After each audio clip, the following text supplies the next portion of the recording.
오늘 이 시간에 다 같이 일어나서 하나님 말씀 마태복음 25장 1절로 13절까지 말씀 다 같이 합독하도록 하겠습니다. 우리에게 허락하신 하나님의 말씀입니다. 마태복음 25장 1절에 13절입니다. 함께 합독합니다. 그때에 천국은 마치 등을 들고 신랑을 맞으러 나간 열 처녀와 같다리니 그 중에 다섯은 미련하고 다섯은 슬기 있는 자라. 미련한 자들은 등을 가지되 기름을 가지지 아니하고 슬기 있는 자들은 그릇에 담아 등과 함께 가져갔더니 신랑이 더디옴으로 다 졸며 잘세. 밤중에 소리가 나되 보라 신랑이로다 맞으러 나오라 하매 이에 그 처녀들이 다 일어나 등을 준비할세. 미련한 자들이 슬기 있는 자들에게 이르되 우리 등불이 꺼져가니 너희 기름을 좀 나눠달라. 슬기 있는 자들이 대답하여 이르되 우리와 너희가 쓰기에 다 부족할까 하노니 차라리 파는 자들에게 가서 너희 쓸 것을 사라 하니 그들이 사러 간 사이에 신랑이 오므로 준비하였던 자들은 함께 혼인잔치에 들어가고 문은 닫힌지라. 그 후에 남은 처녀들이 와서 이르되 주여 주여 우리에게 열어주소서. 대답하여 이르되 진실로 너희에게 이르노니 내가 너희를 알지 못하노라 하였느니라. 그런즉 깨어 있으라.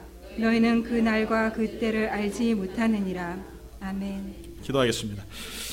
하나님 감사합니다. 오늘 이 귀한 아침에도 저희들을 하나님 귀한 존존으로 불러주시고 하나님이 우리를 사랑하시는데 그 누가 우리를 욕되하겠습니까? 결코 하나님 그 약속의 말씀을 마음속에 새기고 오직 그 사랑 안에서 기뻐하며 즐거워할 수 있는 믿음의 자녀들을 되게 하여 주시옵소서. 오늘 이 시간에도 주의 말씀을 듣고 전하기 원합니다. 하나님 두렵고 떨리는 마음으로 섰사오니 하나님 말씀으로 대언할 때에 부족한 중에 입술을 지켜주시고 성령이 운행하심으로 주의 말씀을 대언케 하여 주시옵소서. 예수님 이름으로 기도드리옵나이다. 아멘. 예수님 당시에 일반적으로 결혼을 굉장히 빨리 했다고 합니다. 저희도 오래전에는 어르신들 보면 다 일찍 다 장가를 가셨어요. 그래서 총각 나이가 10대, 그리고 결혼했는데 보니까 10살 차이 나는 신부 이런 경우들도 우리가 종종 보게 됩니다. 그 당시에도 보니까 10대 중반에 결혼을 한 것으로 보입니다. 결혼식은 주로 저녁 무렵에 했고요. 연회 중에는 축하의 의미로 횃불을 높이 들었다고 합니다. 이때 행사의 초점은 신랑이 신부의 집에 가서 신부를 자기 집으로 데려오게 됩니다. 그리고 데려온 신부를 자기 집에서 일주일 동안 파티를 하게 되죠. 파티를 하면서 즐거운 시간들을 갖게 됩니다. 근데 이 신부를 치장시키고 또 신부를 준비시키는 10명의 처녀들이 있는데 이 사람들이 우리가 지금 성경에 보고 있는 10명의 들러리들, 이렇게 이해하시면 될 겁니다. 그러니까 신부가 아니라 들러리들입니다. 들러리들. 이 들러리들이 이 혼인잔치에 참여를 하는데 어떤 사람은 들어가고 어떤 사람은 못 들어가고 이렇게 말씀하시면서 오늘 마태복음 22장에 열거되어 있는 말씀을 보게 되면은 뭐라고 말씀하시죠? 너희는 깨어 있어라 이렇게 말씀하고 계세요. 깨어 있어라. 25장 13절에 말씀하시죠. 그런즉 깨어 있으라 너희는 그날과 그 시를 알지 못하느니라. 이렇게 말씀하십니다.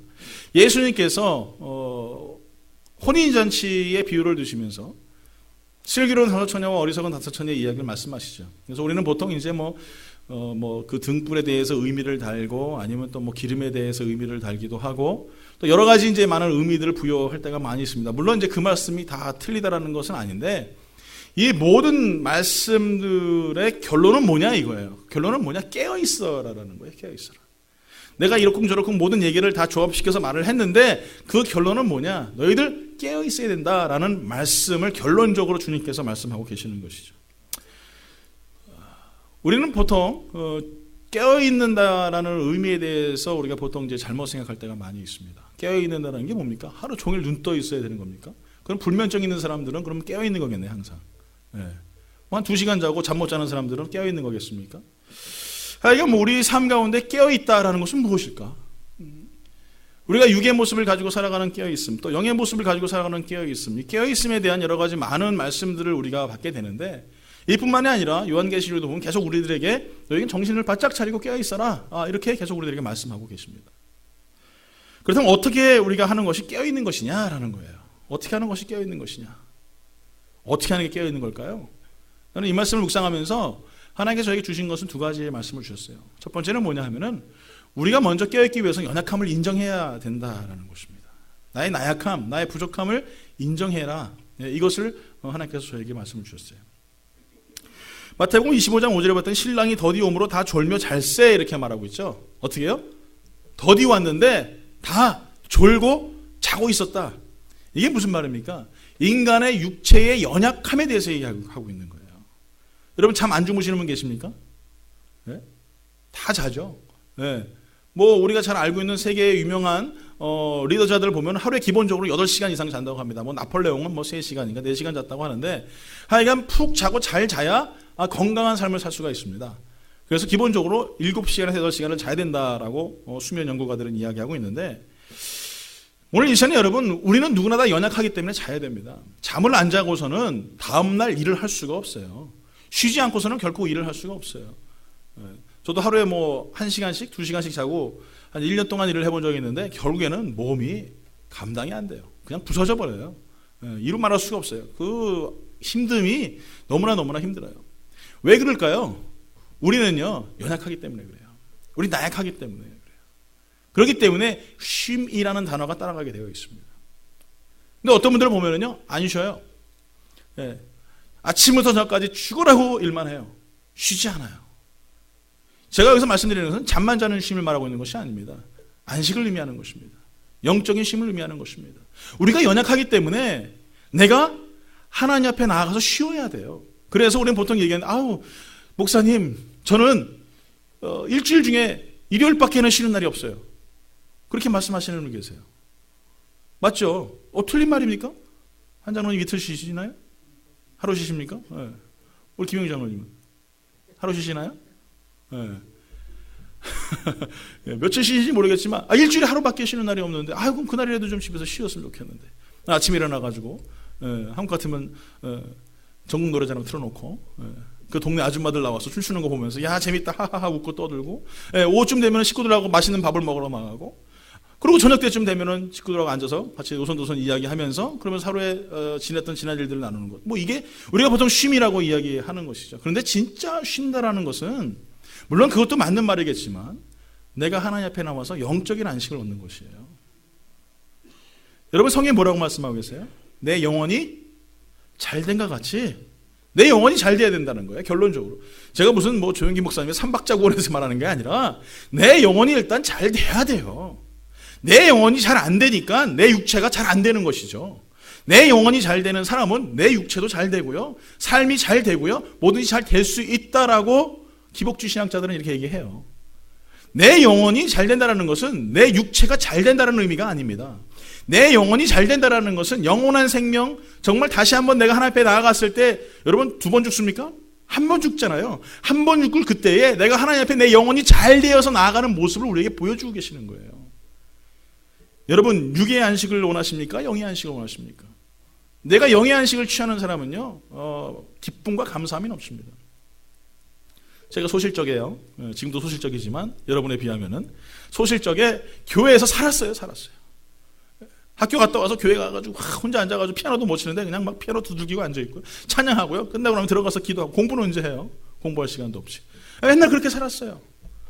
그냥 그렇게 교회 가서 아침부터 저녁까지 가면은 피곤해가지고 말이에요. 하루 종일. 그런데 이상하게 웬일인지 모르겠어요. 하나님께서 새 힘을 주시더라니까요.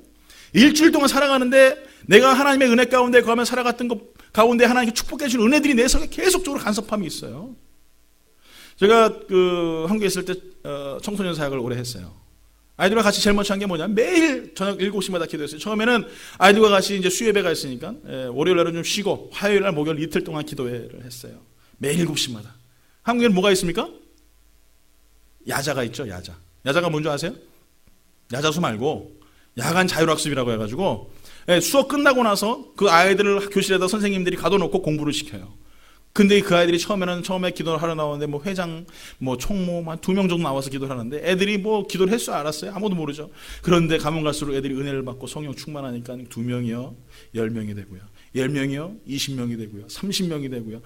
그 큰 교회에 갔더니 처음에는요, 애들이 없어요, 애들이.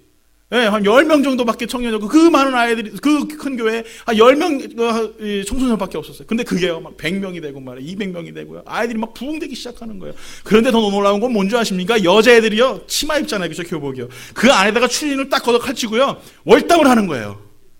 왜? 야간 자율 학습 안 하고 와서 기도하는 거예요. 기도하는 거예요. 기도의 맛을 아니까.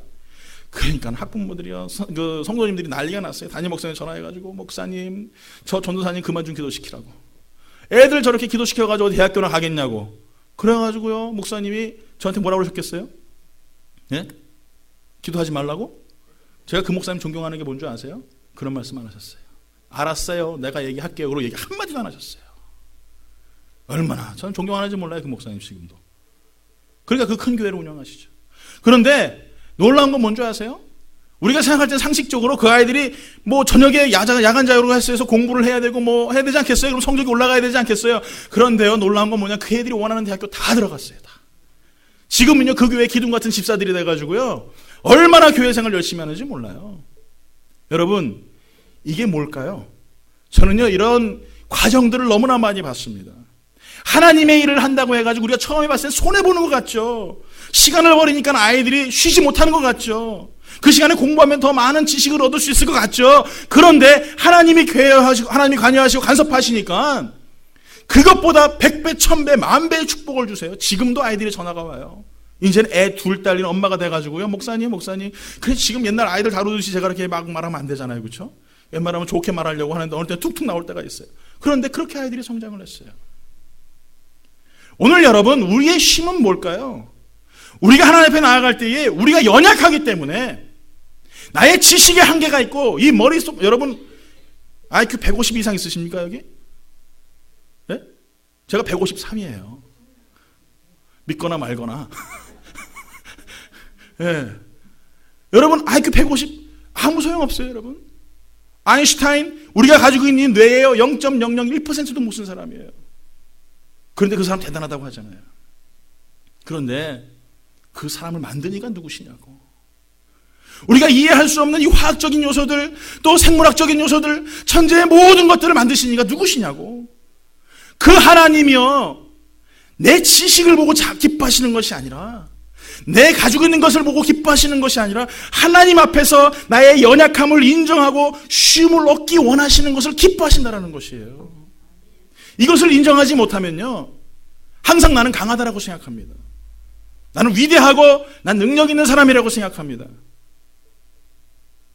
나폴레옹이 그렇게 얘기했잖아요. 전쟁을 탁 치르는데 이야기하는 거예요. 이렇게 해가지고 탁탁탁. 이쪽으로 가서 포대를 대고 이쪽으로 표병을 해가지고 전쟁을 치르면 승리할 거라고 그래서, 그러니까 그 밑에 있는 부하가 와서 그러는 거예요. 아, 장군님, 그렇게 하면은 지금 우리가 큰일 납니다. 이렇게 하면 이 추운 날씨에 다 얼어 죽습니다. 그 나폴레옹이 뭐라고 말하는 줄 아세요? 야, 이 작전을 만든 사람이 누구냐? 나 나폴레옹이다. 이 군대를 지휘하는 사람이 누구냐? 나 나폴레옹이다. 하나님보다 높은 사람이 나다. 그 전투가 어떻게 된 줄 아세요? 박살났어요. 그 이후로 인생이 완전 나락으로 떨어졌고요, 결국에는 처참한 인생을 맞이하게 됐습니다. 그것이 우리의 인생이에요. 여러분, 그렇게 위대한 사람들도 순간적으로 한번 하나님 앞에 교만함을 부리면 다 넘어져요. 오늘 여러분, 분명히 우리가 알아야 될 것은, 우리가 하나님 앞에서 진정한 쉼이 무엇이냐, 내가 하나님 앞에서 어떻게 쉬어야 되느냐, 그것은 내가 너무나 부족하기 때문에, 내가 너무나 나약하기 때문에 하나님 안에서밖에 내가 쉴 수 없다는 것을 인정하는 것입니다. 오늘 이것을 여러분 인정하지 않으면요, 나는 항상 강한 사람이라고 생각을 합니다. 죄송한데 여러분, 20대 때하고 지금하고 어떤가요? 별 차이 없으세요? 우리 한장로님 아직도 쌩쌩하신 것 같아요. 예전이나 지금이나. 저도 예전이나 지금이나 똑같은 것 같은데 아니죠. 하루아침에 일어날 때마다 힘들어요. 온몸도 아프고 말이에요. 가면 갈수록 그래요. 왜요? 우리가 죽음이라는 병에 걸려서 그래요. 그렇기 때문에 죽음 앞에 한 걸음 한 걸음 나아가다 보니까 하나하나씩 망가지기 시작하는 거예요.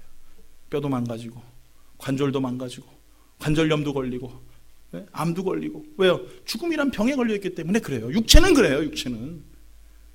그것을 갖다가 우리 자꾸 이해를 못한다는 것이죠. 나는 영원 불사의 인생을 사는 사람처럼 인생을 살아간다는 거예요. 제가 이렇게 좀 피부가 별로 안 좋아요. 옛날부터 제가 신경을 잘 안 쓰고 그래요. 어저께는 웬일인지 집사람이 또 오더니 얼굴에다가 뭘 턱 발로 붙여주더라고요. 얼마나 지저분해 보이면 그걸 붙여줬겠어요? 아, 할렐루야. 사랑의 손길로 제가 오늘은 피부가 좀 어떻습니까? 괜찮습니까? 신경을 안 써요. 저는 뭐 피부가 뭐 귤껍데기가 되든 고구마가 되든 뭐 상관없어요. 그래서 저는 저처럼 이렇게 피부가 좀 안 좋아지면 안 될 것 같아가지고 저희 딸한테 그래, 얘야 너도 좀 신경 좀 써라. 넌 여자지 않니? whatever. 그러고 들어가 버려요. 제 속으로 그러죠. 야, 나도 그랬어. 나도 옛날에 젊었을 때 나도 뭐 피부 탱탱했지. 나처럼 뭐 지금 쭈글쭈글한 줄 아니? 애들은 몰라요. 항상 피부가 젊을 줄 알아요. 여러분 항상 건강할 줄 알아요. 항상 부자일 것 줄 알아요. 항상 내가 모든 것을 다 소유한 것처럼 인생을 착각하며 살아가요. 얼마나 어리석은 사람인지 몰라요. 부자가 뭐라고 얘기합니까? 아, 나 농사 너무 잘 져가지고 곡간 하나 져가지고 말이야 너 풍성하게 잘 먹고 잘 살 거야. 그랬더니 그날 저녁에 하나님이 나타나서 뭐라고 얘기하세요? 오늘 밤 내 생명 내가 걷어가면 그게 재산이 누구께 되겠느냐라고 물어보세요. 이게 우리의 착각이라는 거예요. 착각. 그렇기 때문에 우리는 항상 주님 안에 쉬어야 됩니다.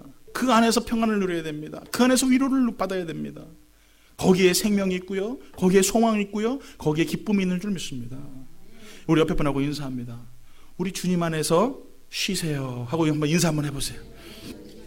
아멘. 아멘.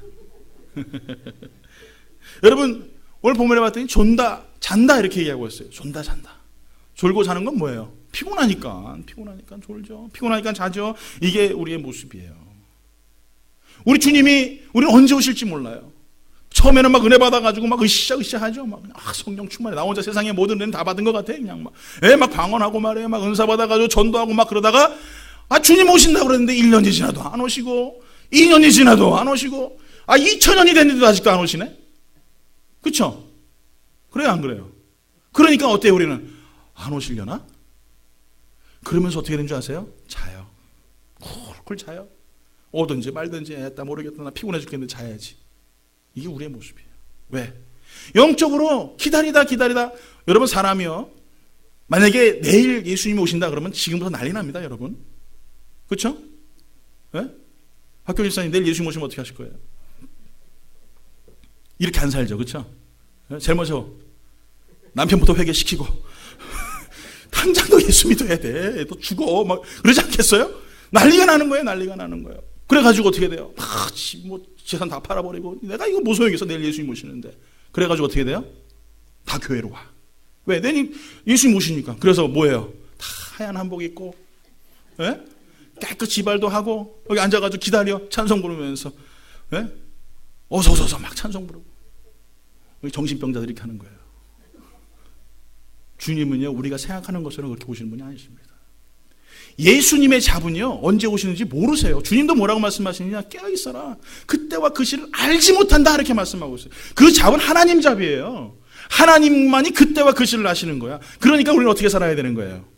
하루하루 주님이 내일 오신 것처럼 이 내 마음속에 정말 이 별세의 신학이 있어야 되는 거예요. 마지막 때 주님 오실 때까지 내가 참고 인내하며 기다리는 믿음의 삶을 살아가는 그런 정결한 신부의 모습을 가지고 살아가는 거예요. 어느 때는 좋을 때도 있죠. 잘 때도 있죠. 낙심할 때도 있고 실망할 때도 있고 너무 예수님이 늦게 오셔가지고 답답할 때도 있어요. 좀 빨리 오셨으면 좋겠는데 저 악한 사람은 말이에요. 저렇게 잘 먹고 잘 사는데 난 예수 잘 믿고 정말 하나님 앞에 헌신하며 살아가는데 왜 이렇게 힘드냔 말이에요. 그런 거 빨리 지나갔으면 좋겠어요. 그렇지만 여러분 주님께서 왜 더디 오시는 줄 아십니까? 우리가 미워하고 저 사람 때문에 힘들어하고 예수 믿지 않아서 저 사람 때문에 많은 사람들이 시험되는 그 사람 구원받게 하시려고 더디 오시는 거예요. 천천히 오시는 한 명이라도 구원받게 하시기 위해서 한 명이라도 하늘나라 가게 하시기 위해서 주님께서 그렇게 오신다는 사실을 우리는 기억해야 될 줄 믿습니다. 베드로후서 3장 9절에 이렇게 말합니다. 주의 약속은 어떤 이들이 더디다고 생각하는 것 같이 더딘 것이 아니라 오직 주께서는 너희를 대하여 오래 참으사 아무도 멸망하지 아니하고 다 회개하기를 이르기를 원하시느니라. 이게 주님의 마음이에요. 여러분 자다 망한 사람 있죠? 누구예요? 네? 삼손. 네, 삼손이 자다가 망한 사람이에요. 누구 무릎에 자다가 망했어요? 들릴라 무릎에서 탁 잘 자다가 그냥 머리가 싹 밀려가지고 어떻게 됐어요? 결국에는 개 끌려가듯이 끌려갔죠. 그래가지고 눈 다 뽑히고 마지막에는 뭐 성전을 다 무너뜨려 죽었지만 하여간 그렇게 해서 인생을 망친 사람이에요. 여러분, 우리도 분명히 알아야 할 것은요, 이렇게 졸면 안 돼요. 우리는 항상 깨어 있어야 되는 것입니다. 오늘 사랑하는 성도 여러분, 우리가 연약하기 때문에 우리는 항상 졸면서 인생을 살아갑니다. 주님께서 뭐라고 말씀하십니까? 마태복음 26장 40절에 이렇게 말씀하시죠. 제자들에게 오사 그 자는 것을 보시고 베드로에게 말씀하실 때 너희가 나와 함께 한 시간도 이렇게 깨어 있을 수 없더냐? 시험에 들지 않게 깨어 기도하라. 마음에는 원이로되 육신이 약하도다. 여러분 말씀 참 좋죠, 그렇죠? 네. 앞에 거는 딱 빼먹어. 그리고 뒤에 것만 얘기해요. 마음에는 원이로되 육신이 약하여. 이렇게 얘기한단 말이에요. 뭐 내가 좀 기도 생활도 좀 못하고 말씀 생활 못하고 앞에 건 다 빼버리고요. 그냥 원인데 아이고 그냥 육신이 약해가지고 이래요. 이렇게 얘기한단 말이에요. 그런데 앞에 거 여러분 명심하세요. 시험에 들지 않게 하기 위해서는 어떻게 해요? 깨어 있어야 되는 거예요. 이 깨어 있는 게 뭐냐? 기도하는 거예요. 기도하는 게 깨어 있는 거예요. 주님께서도 연약한 인간의 육체를 가지고 오셨어요. 그래서 괴로우시면 눈물도 흘리시고요. 장에 찔리시면 아파하시고 말이에요. 그 괴로움을 느끼셨던 분이 예수님이었어요. 그래서 예수님께서는 그 시험을 이길 수 있는 방법을 가르쳐 주시는데 그것이 뭐냐? 기도하는 거다라고 말씀하고 계시는 거예요. 여러분, 기도하는 성도는요, 어떤 어려움이 있어도 시험에서 승리하게 됩니다. 이것이 템프테이션이든 아니면 테스팅이든 어떤 부분에서든 하나님께서 승리할 수 있는 방법과 길을 열어주시는 것입니다. 그렇기 때문에 주님께서 우리에게 말씀하신 것처럼 우리는 계속 기도해야 되는 거예요. 그래서 내일부터 우리가 비전 9, 월요일, 화요일, 목요일 3일 동안 일주일에 간구하면서 기도하는 것은 그래서 기도하는 것입니다. 여러분 분명히 알아야 될 것은 시험 든 사람들은요, 하나님의 일꾼으로 살아갈 수가 없어요. 시험 들며 살아가는 사람들은 주의 일들을 감당할 수 없어요. 그렇기 때문에 주님께서는 우리에게 말씀하시는 것은 뭐냐? 너가 깨기 위해서는 기도해야 된다라는 거예요. 졸다 망한 삼손처럼 그렇게 시험 드는 것이 아니에요. 여러분 열제자들 보십시오. 어떻게 됩니까? 예수님께서 십자가에 달리시니까 어떻게 해요? 다 도망가 버리잖아요. 시험 들었어요. 내가 믿었던 하나님, 내가 믿었던 메시아가 저렇게 십자가에 달리는 거 보면 여러분 어떻게 했어요? 분명히 나는 하나님이라고 생각했는데 베드로는 뭐라고 얘기합니까? 주는 그리스도시요 살아계신 하나님의 아들이십니다 라고까지 선포했는데, 그런데 그 사람이 예수님이 십자가에 달려 죽어요? 말이 안 되잖아요. 그러니까 어떻게 되면 시험 들었어요. 다 도망가 버려요. 그런데 여러분, 그 시험을 이길 수 있는 방법이 뭐냐? 우리가 기도하는 거라는 거예요. 기도하는 거. 여러분 분명히 알아야 될 것은, 그래서 교회는 더 많이 기도해야 되는 것입니다. 성도 하나하나가 하나 앞에 간구하며 기도하며 나아갈 때에 그때 믿음의 반석에 더욱더 우리가 아름다운 집들을 지어나갈 수 있는 것입니다. 여러분 기도하지 않을 때, 기도할 때 여러분의 신앙 상태는 어때요? 기도할 때는 여러분 충만해가지고 하나님 열심히 하잖아요, 그렇죠? 근데 기도하지 않으면 어때요? 네? 낙심해요. 아무 말도 아닌데 내가 상처받아요. 이것이 우리의 모습이에요. 그래서 주님이 계속적으로 우리에게 말씀하시는 것은 뭐냐? 너는 깨어서 기도해라. 그만 자라 이거예요.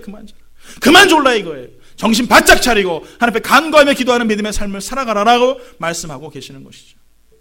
자, 두 번째 또 하나의 말씀 보겠습니다. 두 번째는 뭐냐? 미리 준비하는 것이에요. 그것이 깨어있는 것이에요. 저는 이 말씀을 보면서 모든 처녀들이 다 졸고 자고 있었다는 상황이 나와 있지 않습니까? 그런데 말씀해 주님께서는 깨어있어라 이 말씀을 하는데 도통 이해가 안 갔어요. 아니 분명히 처녀들이 다 자고 있었는데 자고 있는 처녀들을 보면서 주님께서 뭐라고 말씀하십니까? 너는 깨어있어라. 여러분 이게 일맥상통합니까? 말이 안 되는 얘기잖아요. 그런데 슬기로운 다섯 처녀는 들어갔고 어리석은 다섯 처녀는 못 들어갔단 말이에요. 그 불 때문에. 이 말 뜻은 좀 이해를 못해요. 근데 그 말 가운데에 이 처녀들이 졸고 자고 있을 때와 또 예수님께서 맨 마지막에 너희들은 깨어있으라고 말씀하신 중간에 뭐가 나오냐면은 이들이 기름을 준비한 것과 안 준비한 내용들이 나옵니다. 그러니까 결론은 뭐냐면은 깨어있으라는 말씀은 준비하고 있으라는 거예요. 준비하고 있으라. 누구나 하나 졸 수는 있어요. 누구나 하나 잘 수는 있어요. 그런데 깨어있는 것은 내가 언제 주님이 오실지 모르기 때문에 정신 바짝 차리고 기름을 준비하고 있는 거예요. 이 당시에는요, 신랑이 온다는 소식을 전하게 되면은요, 늦게 올 때도 있습니다. 왜 그러냐면은, 결혼할 때 이 지창금 있지 않습니까? 이 당시에도 지창금이 있었어요. 우리는 옛날에 그 함이 막 들어가면은 어떻습니까? 막 함재미들이 막 안 들어가려고 하잖아요. 왜? 돈 내놓으라고. 예. 뭐 가서 뭐 밥도 사 먹어야 되고 뭐 하면서 뭐 괜히 쓸데없는 거 가지고 시비를 걸지 않습니까? 뭐 나와가지고 옛날에 봤더니 한국에서 뭐 처제들 나와서 춤추라고 그러고 말이에요. 아이고 창피하게 이게 뭐예요? 동네에서. 하여간 뭐 그런 것들도 봤어요. 그런 거 지창금. 네, 이 당시에도 그런 게 있었어요. 그래서 이 신랑이 늦게 오는 이유 중에 하나는 뭐냐면은 이 신부 측과 신랑이 지참금 문제 때문에 서로 간에 갈등이 있어서 늦게 오는 경우들이 있었다고 합니다.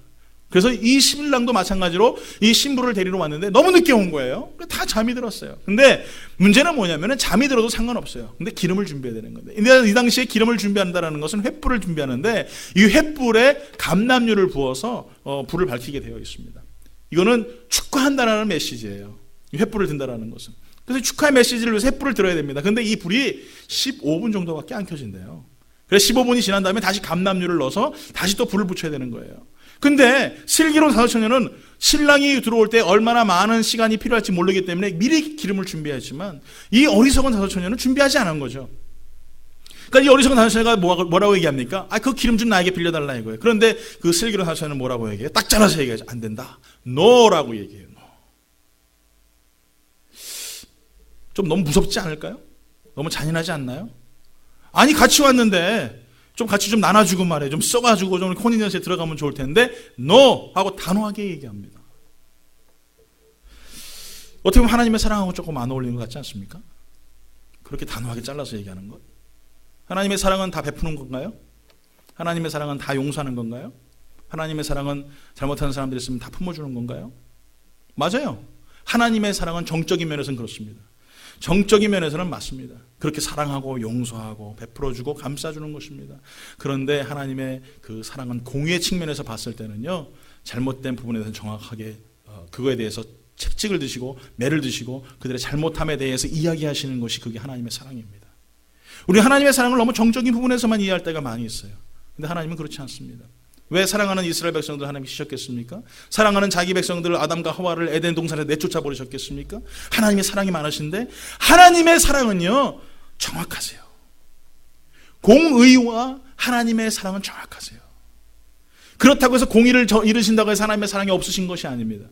하나님이 공의를 이루신다고 해서 하나님의 사랑이 완전히 사라진 것이 아닙니다. 그렇다고 하나님이 사랑만 하신다고 해서 모든 공의가 사라진 것이 아닙니다. 왜? 하나님은 죄를 멸시하시고 싫어하시기 때문에. 그래서 그 죄 가운데 놀림을 당하고 죄 가운데 이용을 당하는 우리의 육체를 보시고 안타까워하시는 거예요. 우리를 미워하시는 것이 아니라 그 죄를 미워하시는 거예요. 그래서 그 죄 가운데 시달리는 우리들의 모습을 보면서 안타까워하셔서 우리가 어떻게 하십니까? 그 죄에 대한 징계를 내려주시는 거예요. 벌을 내리시는 거예요. 그런데 그 징계와 벌 가운데서도 하나님의 사랑이 나타나는 거예요. 뭡니까? 독생자 예수 그리스도. 예수 그리스도를 이 땅 가운데 보내셔서 우리들에게 죄사함의 용서를 허락하시는, 이게 하나님의 사랑이라는 거예요. 공의와 하나님의 사랑, 이것은 같이 가게 되어 있습니다. 그래서 우리는 하나님의 사랑을 잘못 이해하게 되면 너무 공의로운 부분으로 이해할 때가 있어요. 또 하나님의 사랑을 공의로운 부분만 이해하다 보면 하나님의 정적인 부분을 이해하지 못할 때가 있어요. 하나님은 그런 분이 아니시라는 것이죠. 항상 공의와 하나님의 사랑은 같이 가게 되어 있습니다. 죄를 범하게 되면 하나님이 징계하시지만 그 징계하심을 통해 하나님의 사랑을 다시 한번 보여주시는 것, 이것이 하나님의 사랑이에요. 오늘 이 시간에도 이 처녀들을 보니까 어떻게 얘기하고 있어요? 안 된다 이거예요. No. 너희들하고 우리하고 같이 나눠 쓰게 되면 혹시 모자라서 들어가지 못한다 이거죠. 왜 그렇습니까? 이 7일 동안 잔치를 벌이게 되어 있어요. 근데 문제는 뭐냐면 횃불을 들고 그 축하하는 자리에 들어갔던 사람들만 그 자리에 들어갈 수 있습니다. 그리고 문이 닫혀요. 왜 문이 닫히냐면은 7일 동안 파티를 하다 보니까, 큰 부잣집에서 파티를 하다 보니까 도둑놈들이 막 들어와요. 그래가지고 막 집에 들어와서 물건도 훔치고 막 사고도 치고 그러기 때문에 문을 다 잠가버립니다. 아무도 못 들어갑니다. 7일 동안. 그래서 밖에서 이 여인들이 어떻게 돼요? 슬피 우는 모습을 성경을 통해 보게 되어 있는 것입니다. 오늘 사랑하는 성도 여러분, 깨어있으라는 것은요, 내가 자지도 말고 졸지도 말고 항상 눈을 부릅뜨고 있어라, 이게 아니라 준비하라 이거예요. 준비하라. 언제 신랑이 올지 모르기 때문에, 언제 신랑이 나타날지 모르기 때문에 준비하고 있어라 이거예요. 오늘 사랑하는 성도 여러분, 오늘 시간에 우리 삶 가운데 살면서 이렇게 졸고 잘 때가 얼마나 많이 있어요. 피곤하여 낙심하여서 실망하여서 낭망하여서 앉아있을 때 얼마나 많이 있어요. 그런데 여러분, 우리는 오실 신랑을 위해 철저히 준비하는 믿음의 삶을 살아가야 됩니다. 준비하지 않고서는 절대 안 돼요. 여러분, 무엇을 준비해야 될까요? 제가 여러분에게 하나 물을게요. 여러분의 종교는 뭡니까? 대답을 물으세요? 여러분의 종교는 뭐예요? 기독교. 기독교죠? 불교이신 분. 잘못 오셨어요. 여기 교회입니다. 네. 기독교. 당신의 릴리전이 뭐예요? 라고 이렇게 물어보면은 저는 기독교 이렇게 써요. 크리스찬. 이게 뭡니까? 이게 바로 횃불이에요. 외형적인 모습들, 등과 같은 모습들, 겉보기에 나타나는 것들, 이것이 기독교인이죠. 기독교인. 이렇게 외형적으로 나타나 있는 당신의 종교는 무엇입니까? 기독교인입니다라고 얘기하는 그 외형적인 모습들, 이거는 횃불이에요. 그런데 그 감람류, 이것은 바로 내면에 있는 모습이에요. 그럼 당신은 예수를 믿습니까? 당신은 성령 충만하십니까? 당신은 신앙생활을 잘하고 있습니까? 당신은 말씀 가운데 거하고 있습니까? 이게 내면에 있는 기름이에요. 다시 한번 물을게요. 여러분 종교는 뭐예요? 네, 기독교. 그럼 여러분 외형의 등불이 잘 준비된 거예요. 그렇다면 여러분 신앙생활 잘하고 계십니까? 어버무리지 마시고. 예수님 믿으십니까? 여러분 성령 충만하십니까? 예. 그러면 여러분요 내면의 기름을 준비하고 계신 거예요. 그런데 여기서 우리가 알아야 될 것은 뭐냐? 어리석은 다섯 처녀도 준비하고 있었다는 거죠. 그런데 그게 15분밖에 안 돼. 16분 되면 꺼져버려요. 더 이상 기름이 없어요. 제가 여러분에게 말씀드리고 싶은 것은 외형에 우리가 등불만 들고 살아가는 것이 아니라 내면에 내 자신에게 물어봤을 때에 내가 성령으로 충만한가? 내가 기도하는 사람인가? 내가 말씀 붙잡고 살아가는가? 이 질문 앞에서 네, 그렇습니다. 나는 그런 삶을 살고 있습니다라고 당당하게 이야기할 수 있는 성도가 되어야 된다는 것입니다. 여러분 구원은요 아무리 내가 이 시간에 사랑하는 성도들하고 손잡고 이렇게 살아가도 구원은요 남남이에요. 어떤 사람은 천국 가고 어떤 사람은 지옥 가는 것입니다. 명심하십시오. 그렇기 때문에 내가 준비하지 못해서는요 주님 오실 때 아무 의미가 없어요. 항상 내가 성령의 기름을 준비하고 말씀의 기름을 준비하고 은혜의 기름을 준비하여서 주님 오실 때 부족함이 없는 믿음의 삶을 살아가는 그런 영적인 그런 준비함이 우리 삶 가운데 있어야 된다는 거예요. 오늘 사랑하는 여러분, 우리는 외형에 중시되어서 겉보기만 화려하고 겉만 아름다운 크리스찬이 돼서는 안 됩니다. 아무리 여러분 좋은 등불 가지고 있으면 뭔 소용이겠어요? 기름이 없는데. 여러분 아무리 좋은 차 가지고 있으면 무슨 소용이 있겠냔 말이에요. 기름이 없는데. 제 차는 아무리 똥차라도요 기름 넣으면요 거의 뭡니까 저 무슨 차예요? 그 비싼 거. 예? 하여간 있어요. 예? 예? 램보기니? 램보기보다 더 빨리 달려요 제 거는. 날라다녀요. 한 장로님이 그랬어요. 목사님처럼 이렇게 날라다녀요 그랬어요. 예, 그래요. 기름만 있으면 마찬가지예요 여러분. 저는요 여러분이요 외형의 아름다운 모습만 갖추려고 노력하는 자들이 아니라 외형은 조금 떨어져도 겉보기에는 좀 가난한 크리스찬 같고 가난한 기독교인 같고 좀 뭔가 좀 덜 떨어진 사람 같지만 내 내면에 성령으로 충만하여서 언제나 1년 365일 24시간 불이 활활 타오라서 주님이 날 보시면서 야, 쟤 저기 있네 하면서 나를 바라볼 수 있는 깨어있는 진정한 성도들이 되길 간절히 소원합니다. 준비하지 않고서는요 우리 주님 맞을 수가 없어요. 준비하지 않고서는 결코 우리가 하나님 앞에 나아갈 수 없습니다. 그렇다면 우리가 어떻게 준비할 수 있을까? 여러분 준비할 수 있는 아주 좋은 방법이 있습니다. 뭘까요? 바로 우리가 합심해서 기도하는 거예요. 합심해서. 예, 여러분 우리가 이제 캠핑을 가게 되면 이렇게 차콜 가지고 이렇게 해가지고 불 확 켜죠, 그렇죠? 예. 안 드셔보신 분은 어쩔 수 없어요. 예. 근데 이게 불을 펴요. 그런데 거기는 막 차콜이 막 잘 타다가 하나 뚝 빼가지고 밖에 내놓으면 어때요? 얘는 죽어요. 금방 꺼져버려요. 그런데 꺼져갔던 걸 다시 집어넣으면 어때요? 네, 또 살아요. 이거 원리가 똑같은 것입니다. 네, 역시 캠핑 가신 분은 알아. 네, 안 가보신 분은 몰라요. 네. 맞습니다 여러분. 여러분 혼자 잘 할 것 같죠? 여러분 혼자 내가 뜨거울 것 같죠? 여러분 신앙생활 잘할 것 같죠? 안 그래요. 인간은 사회적인 동물입니다. 그렇기 때문에 교회라는 이 틀이라는 것이 있는 거예요. 그래서 기도하러 모이는 것이에요. 그래서 말씀 들으러 나오는 거예요. 그래서 예배 현장으로 나오는 거예요. 그래서 서로가 상처받고 괴로운 거 위로하는 거예요. 이게 교회예요. 이게 괜히 무슨 조명만 화려하고 말이야 앞에서 밴드 막 쾅쾅쾅 두들기니까 그게 교회가 아니라 여기서 위로를 받고 여기서 용기를 얻고 거기 힘을 얻는 거예요. 예수님께서 십자가 달리시게 하신 게 뭡니까? 성만찬, 예? 세족식. 저에게 세족식 좀 하자고 했더니 하시는 말씀이 그거예요. 아이 남자가 어떻게 여자 발을 닦아줘요? 사실은 좀 부담스럽긴 해요. 예. 여자분들은 또 발 닦아주는 거 싫어하시잖아요, 그렇죠? 그럼 성만찬이 뭐예요?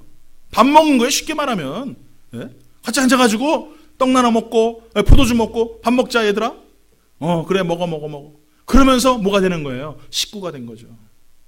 같이 먹는 사람들, 입으로 먹는 사람들. 그래서 하나가 된 거죠. 우리 예배 끝나고 뭐예요? 밥 먹으러 가잖아요. 저게 성만찬이에요. 여러분, 다른 데 깊은 의미를 두지 마세요. 거기서 먹으면서 위로를 나누고, 거기서 용기를 얻고, 거기서 새 힘을 얻는 거예요.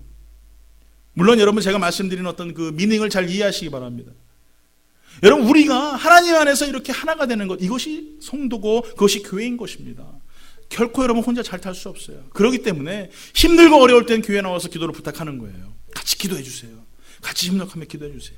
그래서 우리가 기도하면서 중보 기도자들 이름 있지 않습니까? 환우를 위해서 기도하고 또 어려운 분들을 위해서 같이 기도하는, 거기에 다 이유가 있습니다. 사람으로 힘으로 행하는 것이 아니라 하나님의 역사하심을 통하여서 우리들에게 이루어진다는 사실을 성령께서는 보여주고 계시기 때문이라는 것이죠. 사도행전 2장 1절부터 4절까지 이렇게 말하죠. 한번 다 같이 한번 읽어볼까요? 사도행전 2장 1절부터 4절까지 말씀입니다. 시작. 오순절날이 이미 이름에 그들이 다 같이 한 곳에 모였더니 호련히 하늘로부터 급하고 강한 바람 같은 소리가 있어 그들이 앉은 온 집에 가득하며 마치 불의 혀처럼 갈라지는 것들이 그들에게 보여 각 사람 위에 하나씩 임하여 있더니 그들이 다 성령의 충만함을 받고 성령이 말하게 하심을 따라 다른 언어들로 말하기를 시작하니라. 아멘. 자, 사도행전 2장 1절에 제일 먼저 한 게 뭐예요? 그들이 오순절 날이 이름에 그들이 어떻게 해요? 다 한 곳에 모였어요. 한 곳에. 그들이 누구예요? 네? 사도들, 또 주님을 따랐던 주님의 추종자들, 이런 사람들이 한 곳에 모였어요. 거기가 어디예요? 마가의 다락방에. 마가가 부자인가 봐. 그렇죠? 다락방에 얼마나 크면 그 많은 사람들이 모였겠어요? 모였어요. 그랬더니 어떻게 됩니까? 성령의 역사가 일어나는 거예요. 혼자 뿔뿔이 살아갈 때는 아무 역사도 없었어요. 그런데 오순절날 모이니까 어떻게 돼요? 성령의 폭포수와 같은 역사가 일어나는 거예요. 그렇기 때문에 교회는 모여야 되는 거예요. 뭉쳐야 되는 거예요. 하나가 돼야 되는 거예요. 여러분 혼자 절대 안 됩니다. 절대 여러분 혼자 무엇을 하겠다라는 착각 버려야 됩니다. 특히 목사, 장로님들 아니에요. 협력하지 않고서는 우리가 하나님의 일을 할 수가 없어요. 우리가 같이 간거에 기도하지 않고서는요 아무것도 할 수 없어요. 그래서 하나가 되어야 되는 거예요. 성경은 그래서 우리에게 뭐라고 말씀하십니까? 하나가 되라라고 말씀하세요. 그래서 하나님도 하나시잖아요. 그렇죠? 성, 삼위, 일체. 삼위가 일체야. 이해 가세요? 우리는 인격이잖아요. 그렇죠? 한 장로님 한인격 하시잖아요. 그렇죠? 저도 한인격 하고. 사람은 인격이라고 해요. 근데 하나님은 위격이에요. 위격. 그러니까 가장 높은 최상의 표현을 위격이라고 하는 것입니다. 그것이 하나님이에요. 그래서 삼위격을 가지신 그분이 일체야. 그 일체가 뭐예요? 예수님께서 세례를 받으실 때 하나님께서 나타나시고 성령님께서 나타나셔서 하나가 되는 것. 그게 일체예요. 성삼위일체. 여러분 뭐 잘 이해를 못하실지 모르겠지만 하여간 그렇습니다. 그러니까 이 성삼위일체를 갖다가 우리가 하나가 되신 것처럼 교회도 어떻게 돼요? 하나가 돼야 되는 거예요. 하나가. 그래서 하나님의 일들을 감당하는 능력 있는 삶을 살아야 되는 것입니다. 이게 없으면은 우리는 결코 하나님의 일들을 할 수가 없어요. 아기 낙타가 엄마 낙타에게 이렇게 물어봐요. 엄마, 우리 왜 눈은 이렇게 눈썹이 길어? 그랬더니 엄마가 이렇게 얘기해. 얘야, 우리는 사막에 딱 나가면은 모래바람이 확 불지 않니? 그 눈썹이 크기 때문에 거기에 모래바람이 다 걸려가지고 눈을 동그랗게 뜨고 다녀도 아무렇지도 않단다. 그랬더니 그래요? 아기 낙타가 또 엄마한테 물어봐요. 엄마, 우리는 왜 발이 이렇게 뚝 두 개로 갈라졌어? 그랬더니 엄마가 또 설명해 주는 게 얘야, 우리는 말이야 사막에 딱 나가지 않니? 생각해봐. 발 5개면 발톱 사이에 다 끼잖아요. 우리 2개밖에 없기 때문에 절대 끼질 않아. 그래서 사막에서 잘 걸어갈 수 있어. 낙타가, 아기 낙타가 굉장히 프라우드한 거예요. 야, 우리가 사막에 나가면 정말 이렇게 잘 걸을 수 있구나. 또 아기 낙타가 물어봐요. 엄마, 딴 짐승들은 안 그러는데 왜 우리는 뒤에 이렇게 봉우리가 2개씩 있고 그래?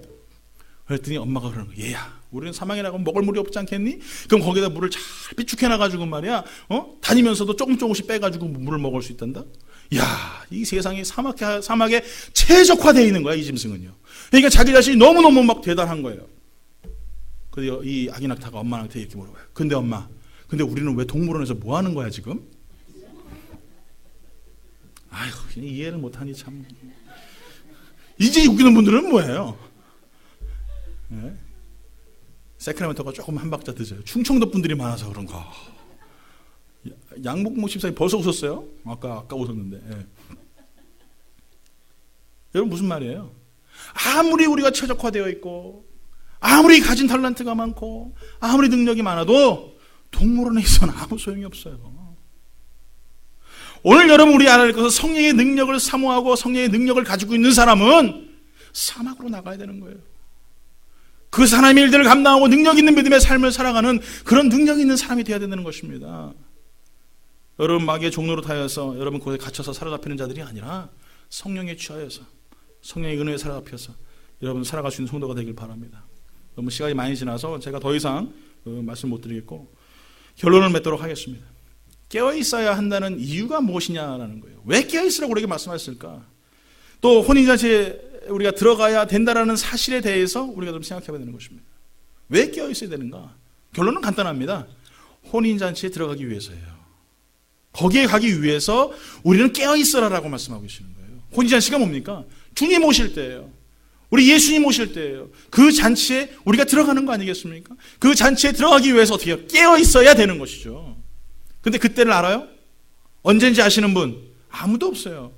주님이 언제 오실지 모르기 때문에 우리는 정신 바짝 차리고 깨어서 하나님 앞에 기도하며 간구하며 나가는 믿음의 삶을 살아가는 그런 삶을 살아야 되는 것입니다. 그렇기 때문에 우리 인생의 가장 모든 키포인트, 가장 집중을 해야 될 것은 어디냐? 이 혼인잔치라는 거예요. 거기에 우리의 신앙을 매달아야 되고요. 우리의 삶을 맡겨야 되고요. 우리의 목숨을 내어놔야 되는 것입니다. 여러분 여기서 열심히 신앙생활 잘하고 예수 잘 믿는 것 같다가 혼인잔치에 갔는데 여러분 쫓겨나 버리세요. 그러면 되겠어요? 되겠어요? 안 되죠. 안 되죠. 내가 그동안 수고한 게 있는데 내가 얼마나 예수를 열심히 믿었는데 내가 쫓겨나면 되겠어요? 안 되죠. 옆에 하고 인사합니다. 혼인잔치에서 만납시다 하고 인사하세요. 예. 할렐루야. 우리 혼인잔치에서 만나야 돼요. 그곳에서 다 우린 들어가야 돼요. 기쁨과 즐거움으로 주님을 찬양하며 영광 돌리는 그곳의 삶을 살아가야 되는 거예요. 그래서 사도 바울은요 디모데후서 4장 7절에서 8절까지 이렇게 말합니다. 다 같이 한번 우리 한 목소리로 읽어볼까요? 시작. 나는 선한 싸움을 싸우고 나의 달려갈 길을 마치고 믿음을 지켰으니 이제 후로는 나를 위하여 의의 면류관이 예비되었으므로 주 곧 의로우신 재판장이 그날에 내게 해주실 것이며 내게만 아니라 주의 나타나심을 사모하는 모든 자에게다. 할렐루야. 사도 바울만이 아니라 정목사뿐만 아니라 사모하는 모든 자들, 주의 나타나심을 사모하는 모든 자들, 그 혼인잔치를 사모하는 모든 자들, 그 모든 사람들에게 의의 면류관을 씌워주신다라고 말씀하고 계세요. 오늘 사랑하는 성도 여러분, 그 약속 믿고 예수 믿을 때 힘들고 또 내가 예수 믿을 때 너무나 답답하고 생산하는 것이 너무 낭망되고 괴롭고 육신의 피곤함은 있어도 주님이 나에게 주실 의의 면류관을 사모하면서 주의 나타나심을 사모하면서 주님이 주실 그 놀라운 은혜들을 사모하면서 여러분 믿음 변치 않고 마지막까지 잘 참고 승리하여서 우리 다 같이 혼인잔치에서 만나기를 예수 이름으로 축원합니다. 결코 여러분 늦은 후에 해봐야 소용없습니다. 그때 내가 기름 준비할 걸, 그때 내가 좀 열심히 할 걸, 그때 내가 좀 기도할 걸, 그렇게 껄껄껄껄 거리다가 주님께서 껄껄껄껄 웃으십니다. 여러분 정신 바짝 차리고 주님 오실 때 주님 앞에서 우리가 기쁨과 감사함으로 그 혼인잔치에 들어가는 늦은 후회가 아니라 항상 준비하며 예비하며 깨어있는 믿음의 성도 되길 예수 이름으로 축원합니다.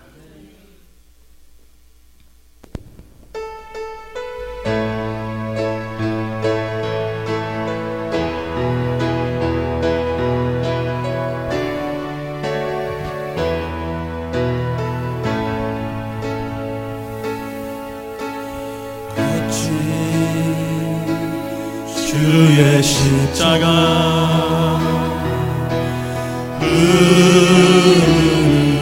보여 강무 외연의 영원 깨끗하게 하시고 하늘과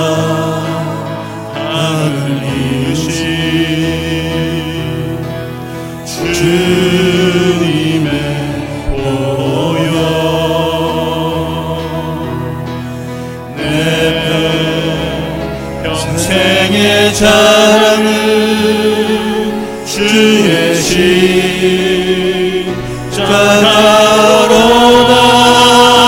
주의 보혈 흐르는데 믿고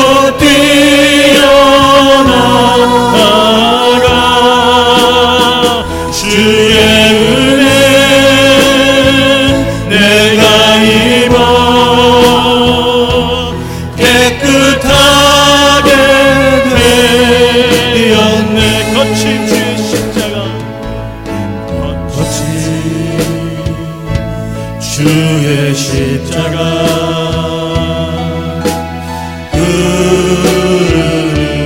보여 강물되어 내 영혼 강물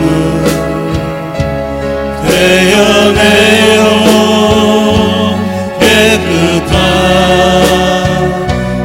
하시고 하늘과 땅을 이으신 하늘과 땅을 이루신 주님의 보혈 주님의 보혈 내 평생의 자랑은 생의 자랑 주의 십자가로다 주의 십자가로다 주의 보혈 흐르는데 믿고 뛰어나가 주의 은혜 내가 이고 깨끗하게 주의 되었네 보혈 흐르는데 주의 보혈 흐르는데 믿고 뛰어나가 주의 은혜 내가 입어 깨끗하게 되었네 주의 보혈 주의 보혈 흐르는데 믿고 뛰어나가 주의 은혜 내가 입어 깨끗하게 능력이 있도다 주의 보혈 능력이 있도다 주의 피 믿음으로 주의 보혈 그 어린 양의 매우 귀중한 피 다시 일어나서 두 손 높이 들고 찬양합니다. 주의 보혈 주의 보혈